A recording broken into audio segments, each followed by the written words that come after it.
Welcome to week 7 of 60 books in 60 days. Before I get into the video though, I just want to say thank you to Parade for sponsoring today's video. Something that's a little different about this intro compared to the other vlogs in this series is that I'm filming this intro at the end of the week. Why? Because I've been testing out Parade's products and I have found my ultimate favorite of the ones that I've tried. All of them have been really great and I've definitely found like my new go-to undergarment brand, but this one that I'm wearing right now in specific has been my all-time favorite this week. I just want to talk about the little bralette I'm wearing now. So I'm currently wearing their Radiant Flutter Triangle Bralette with the Glow Satin Touch in, I believe it's pronounced Toile Cloud. How cute is that? And you guys just have to see. I specifically bought this one because I wear a lot of like white t-shirts with like a cutoff like this at the shoulders, and I wanted a bralette that I could wear underneath a shirt that didn't seem like too out there, too like just I'm showing a bra strap, you know? I've never been able to find a bralette brand or a bra brand where the straps are just as cute as the actual bralette. And I wanted to add it as like an accessory to my outfit since I wear so many off the shoulder tops, but I also wanted something that could give me like the support and comfort that I need. I've also found that Parade's products, specifically this one, have been so comfortable. You know how normally with other brands, it'll be like in the back, it's kind of tight? Not this one. The back feels like it fits me perfectly. It is not too tight, but it's also not too loose. Like when I move my arms up and down, it's not coming up. It's all cheap in price, but amazing in quality, which is like something that I feel like you can't really find on the market anymore. If you want even more of a discount, you can use my discount code GENA40 for 40% off your entire order at Parade. So like I said, you could go to that link down below, use my code GENA40 for 40% off, and thank you again Parade for sponsoring this video. Long intro aside, let's get into the reading vlog. It is week 7, dude. Week 7. This week, I'm not only reading some really exciting books, I am finishing my summer TBR, and we're officially getting into fall mode, baby. So there will be like a larger video on like me decorating and everything, but since I'm vlogging, you guys will probably get like a little sneak peek, a little, you know, special sneak peek before my larger fall reading vlog thing that will be coming mid-September. I am reading some exciting books this week. I'm sure you guys have figured out the one I'm holding just by this color and the cover, but I'm even more excited to finish out my summer TBR. It'll be the first time I have ever finished a seasonal TBR, I think. Out of the like 5 that I've set, it'll be the first one I fully finished without any books going to the next year. My seasonal TBRs are my priority TBR. The goal is to get them all read within that season so that they don't go and shift to either the next season or even the next year if they're like seasonally appropriate for only a certain time of the year. This is the 3rd to last vlog. I have 9 vlogs planned and this is vlog 7. So thank you guys all for being here. Thank you if you've been watching from the beginning. If you are new here, you have not watched the other vlogs, don't worry. After this one, you could go ahead and watch them. They're all linked in a playlist down below. I've been having the best time doing this, but also it's been like kind of stressful lately. And I think part of that is I've just been feeling a little slumpy, 1 from reading so many books, but 2 because I'm just so motivated to get to my fall reads. I'm such a fall girl. If you're new here, I am a fall girl. Today, we are reading a very exciting book.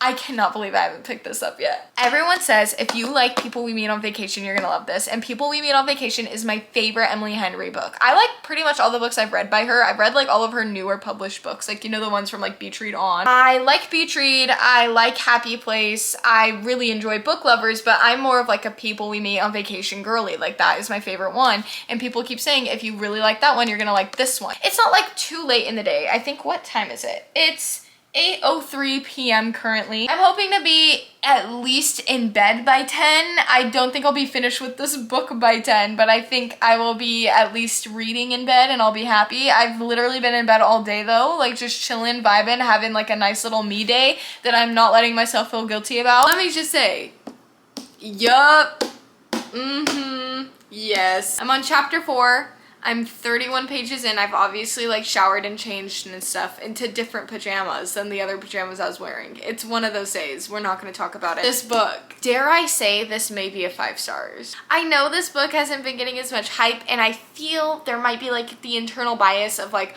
everyone being like, if you love People We Meet on Vacation, you're gonna like this book. I fear like there might be that bias. My light died. My light died in the middle of the clip. So we're moving. I was trying to get a different angle for y'all, but we're moving back here. So anyway, funny story. This is so good. This is so good. I totally see like the Nick Miller and I love him. I love him. I just think it's very refreshing to see like that kind of archetype of person in a book in general. I feel like we don't normally get like the kind of like, not messy in a bad way, but like messy, silly, kind of over dramatic, like male main characters. It's always like the brooding grumpy guy or the nerd, like, you know, like it's always like that. Miles just feels very real. Like he feels very real in a way that is still like swoony and cute, like Nick Miller. Like, we have some updates. We do have some updates. First of all, we're not even going to talk about this. We're not even going to talk about my appearance right now. Yeah, I changed out of my pajamas last night into new ones this morning after I went and got some medication. It's Wednesday. I did not finish my book Monday and I did not read yesterday, but I have a valid reason. I'm a little sick, so I had to pick up some medicine and it is working, thank God. But I haven't been able to read. So I am now reading Funny Story again. I am on page 172. I'm on chapter 15. I'm loving this, guys. Like, I am loving this book. I love the characters together. It is totally new girl vibes, which I think is adding to my enjoyment of it. But this is like right up my alley. There is like deeper topics, especially about like family dynamics in here, which I am enjoying. I am really liking that aspect. I just feel like Emily Henry's writing improves with every book. I got sent this. It says Hatchet Book Group. So let's see. Ooh. Oh my god. Wait, this looks so interesting. It's time for your villain era. There's like not a promotional paper in here like normal. So thank you, Hatchet Book Group, for sending me this. It's Long Live Evil. Look at this cover. I just posted my fall TBR video today. This is definitely getting added. Time for your villain era, and it's blurbed by Holly Black and Leigh Bardugo, which are two of my favorite authors. It says, a tale for anyone who's ever fallen for the villain. As her whole life collapses, Ray still has books. Dying, she seizes a second chance at living, a magical bargain that lets her enter the world of her favorite fantasy series. Oh my god, no way. She's entering her favorite fantasy series. She wakes up in a castle on the edge of a hellish chasm, home to the once and forever emperor, her favorite fictional character. He's impossibly alluring, as only fiction can be. However, in this fantasy world, she discovers that she's not the heroine, but the villainess in the emperor's tale. Time to assemble a rogues gallery of villains and hatch an evil plot. This in particular sounds like literally right up my alley. Like, this sounds like my cup of tea. I literally want to read this right now. This looks amazing. 5 stars. 5 freaking stars. I almost didn't give this 5 stars. I was like so teetering on the edge because I can't say what happens. Obviously, it's a spoiler, but our male main character Miles does something that promotes the third act conflict. And what he did at first, before I got the explanation, I was like actually mad about. I was like, no, he didn't. But it did scare me for a second. Like, I was like, okay, now this is like a 4 star, which is still really good. But it was like, oh no, if this is like the hill he dies on, I can't support it. But there was a very good explanation with some I love yous thrown in there. It was cute. It was fun. I seriously think this is my new favorite Emily Henry. Like, I am convinced that this is my new favorite Emily Henry. Hello, everybody. I've decorated for fall. I am so happy. Technically, I haven't like finished my summer TBR yet, but it's Friday. I know this vlog, like the timing has been weird. It was just because I got sick, but I'm like not stressing about it. I have tons of time to read and I know I'm still gonna get my 7 books in. That being said, I'm halfway through my 2nd book, but I'm chilling. I have like not much to do today. I'm gonna just sit and read all day until my boyfriend comes over, and then I'll probably still read after that, but I'm feeling good. I am feeling content with my reading, and I'm feeling a little bit better than I was. Like I said, I'm still not feeling great, but I'm feeling a little better than I was. So let's talk about my book before I give you other life updates from this week so far. So I am on page like 160. I'm on page 160 of Supernova. This is the 3rd book in the Renegade series. I've been slowly but surely getting through this. I can't talk much about what the plot is because this is the 3rd and final book in the Renegade series. I love the Renegades. Like, let me just say, it has quickly become one of my favorite series. I'm almost sad that there's only 3 books in this series because I know this is the end and I'm like, no. I was not expecting to love this as much as I do. I had never read anything like this before, but like, I'm obsessed. Since this is the last book in the series, I can't really say what's going on because it'll just spoil the other 2 books. But what I can say is I am about a quarter of the way through this book and we just got a reveal, and I can't say what the reveal was, but we just got a reveal that I thought was not gonna happen till later on in the book. So now I'm like hooked. I mean, I was hooked since the minute I picked it up. I just haven't been able to read until now, really. But now I'm like, oh my gosh, I need to figure out what happens. Like, I don't want to put it down. So I literally think I'm going to get ready and then just finish this book. So it is a few hours later. I've made it much farther into Supernova. I'm now on page 457 at chapter 43. I'm obsessed with this. Like, I cannot put it down. I literally haven't been able to put it down. I keep thinking I should film an update, and then I'm like, wait, I want to keep reading, and then another 100 pages go by, and another 100 pages go by, and another 100 pages go by. I only have 100 pages left. I'm panicking a little. I'm panicking, I'm not gonna lie. I'm so excited to finish because I want to know what's gonna happen. But I'm also so horrified to finish because this is the last book in the series. This series was just like such an unexpected love for me. I love these characters and I'm gonna be so sad to like say goodbye to them. Like I said, I cannot really talk much about the actual events in this book simply because it'll spoil the other 2. I highly recommend this. Even if you're like a romance girly, just trust me on that. It's not like a romance is at the center front of the story at all, but it is. It's so good. It's so good. I finished Supernova. Oh my gosh. It was so good. It was so good. It was the perfect ending to the series. They're all long books, but I swear everything Marissa Myers writes in here is like important. Like, it's all important. The first book was the only one where I was like, why is that so long? It could have been shorter. But then all the things that I was complaining about were like in the second book. I was like, oh, okay, never mind. It was so good. I don't know what to rate it because I cried. I was like happy. Like, I really enjoyed it, but I'm not getting the 5-star feeling and I don't know why. Like, it's very highly rated. Is this stupid? Yeah, but like to me, 5 stars is a feeling. Every book I've ever given 5 stars, it's been like, I feel like this is a 5 stars and I can't explain it other than that. This, I don't have the 5-star feeling, but I do think it was really good. I think I'm gonna give it a 4.75. I think the series as a whole altogether is definitely a 5-star series for me though. Because that book was so emotionally damaging to me, I do want something a little lighter, a little easier. So now I'm gonna go into the Night Shift. This is literally like under 300 pages. It's a quick, easy, like college romance book. Okay, it's pretty Wattpad-y. It's pretty Wattpad-y, and I don't know if that's a good or a bad thing. They've already like kissed. They've already kissed. I know nothing about her. I know nothing about him. Guess what page I'm on? Guess what page I'm on? 33. I don't know what's going on. It's just so cheesy. She literally was like, I pulled my blonde hair into a messy knot. Like, not the messy bun. I don't like it. I don't like it. It's cringe. I'm cringe. Ow. I do not want to be mean. I don't want to be mean. This was probably written by a young woman and like slay to her. She got published. She's making money. It can't be that bad. I don't want to be mean. I don't want to be mean. It just feels like this was written by like a literal 12-year-old. Every Wattpad-y trope you can throw into a book, it's in this book. I don't like it. I don't like either of our characters. I don't like the story. I mean, I don't actually dislike our female main character. She just is boring, you know? I'm on page 156, chapter 21. I'm just not liking it, guys. I am gonna finish it simply because I don't have that much long left. It is not a super hard read. I've been like skimming through it, flying through most of it.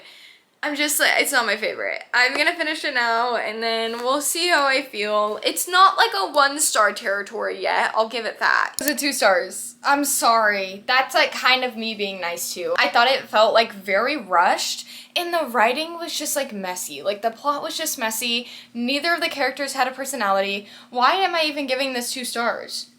I think it's a 1 star. I think I'm just trying to be nice. I'm sorry, but I just didn't like this. Like, I just don't think it was good. I'm now going to start Hello Stranger by Catherine Center. I'm gonna read as much as I can tonight. I don't know how far I'm gonna get because my boyfriend's about to get here. And once he's here, we're gonna watch Love Island and Gravity Falls. It's a few days later. It's still the same week. I have been reading Hello Stranger by Catherine Center. The only thing that I have to say is I did skip a lot of the beginning. Because I didn't realize like how heavy the medical talk in this book is. I feel like I can withstand a lot of things, like not a lot of things like kind of bother me, but I have really bad medical anxiety. I knew what this book was going in. Like, our female main character develops a condition where she can't recognize faces, and I'm really into psychology, so I was excited for that aspect, but I didn't realize they were going to talk so heavily about her brain surgery.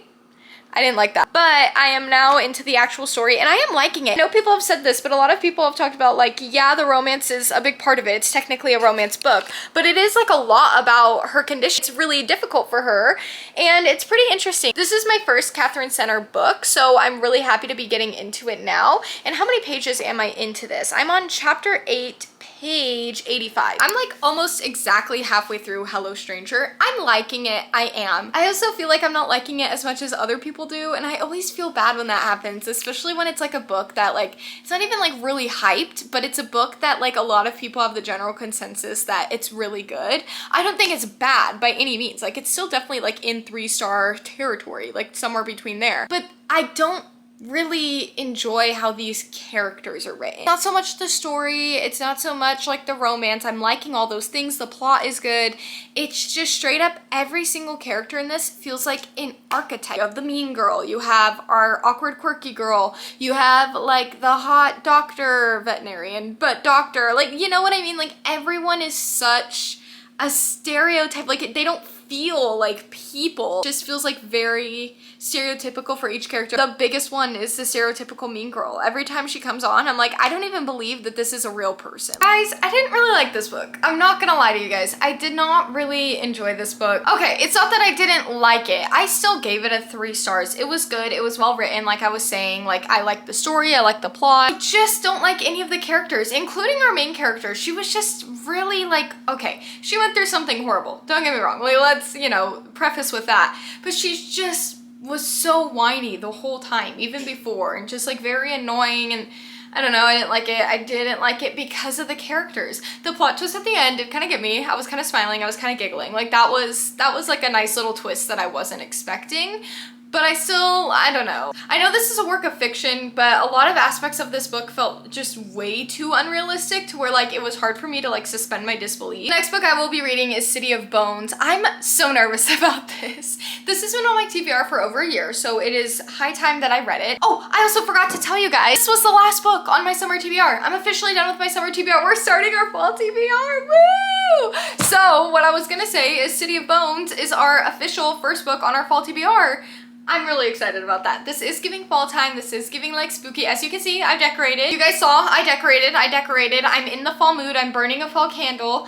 I am just having the time of my life right now. It's a little while later, but I've been reading City of Bones like on and off all day today. I am now on part 2, so that's chapter 10 and page 150. I didn't realize I was that far in. I am like flying through it when I do have time to like pick it up and read it. I have been like flying through it. The writing is super, super easy. It is not just like YA, it is literally, quite literally 2012 YA. Quite literally 2012 YA.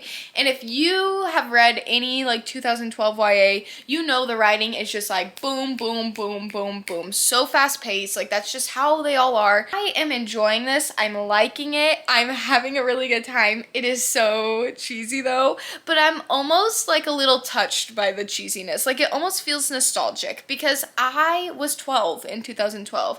I was a teenager during 2013 to 2019. That era of like 2012, I'd say, to like 2015 of like peak internet, peak like YA dystopian books, like that kind of stuff. That was my time, and it's just so nostalgic for me to be like reading a book that is written in the way that this is written. It's so cringe in the best way possible, and I feel like if I didn't experience that, I might not have liked this, because I feel like a lot of the joy I'm finding from this is the nostalgic factor, but I'm loving it. I am loving it so far. Well, I've read much more of City of Bones. I am literally almost done with this book. I'm on chapter 22, page like right about 400. So I'm enjoying this a lot. I just have to reiterate, I don't think I would like this as much as I do right now if it wasn't for just like the purely nostalgic factor. Because there are some real cringe lines. There are some very interesting lines. Yet, as cringe as it is, I'm still having a good time. I'm entertained. Like, what can I say? I'm entertained. I have finished City of Bones. I cannot explain to you what I liked about this. It was cringe. The writing wasn't good. There are some very interesting plot lines and just lines in general that I don't think I like. But I give it a 3.5 and I want to continue on with the series. I am now going to start Truly Devious. I think honestly I could like just binge this. I am on page 52, chapter 4 of Truly Devious. I'm not like really liking this. It just feels like way too cheesy. Like it doesn't feel like, I don't know, it's a YA mystery, so I'm trying to give it the benefit of the doubt, but like I love A Good Girl's Guide to Murder. I love the Natural series. Those books like hooked me instantly. I'm gonna read to page 100. If I'm still like not into the story, I think I'm gonna DNF it. Okay, I've made an executive decision here, people. Executive decision time. First of all, I did DNF Truly Devious, but I might try going back to it later. Maybe I'm just like not in like a thriller mood. And like I said, my reading today in specific, I've read a lot, which has been amazing, phenomenal. But everything I read, I'm like, it's cringe, cheesy. And I'm like, is that me? I think I'm part of the problem. I also think a lot of what I read is cringe and cheesy. Don't get me wrong. Like I'm standing on that, you know, but I think I'm part of the problem. Since I DNF'd Truly Devious, maybe I'll try getting to it before the end of the challenge, but what I'm gonna do is add an extra book to next week. And you're gonna be like, Gina, you only read 5 books. I started Dungeons and Drama, but I'm getting sleepy to the point where I feel like I can't even like focus on what's going on. So I'm gonna just read this tomorrow, technically add it to next week's TBR. So next week's vlog, we're gonna have like 9 books in it. If you are new here and you have not yet subscribed and you've made it to this point, you might as well subscribe. You obviously like me. Go ahead, give this video a thumbs up. And once again, thank you so much to Parade for sponsoring this video. Make sure you guys check out their website, link down below, and use my discount code GINA40 at checkout. That's the end of this video. I will see you all on Sunday. Bye!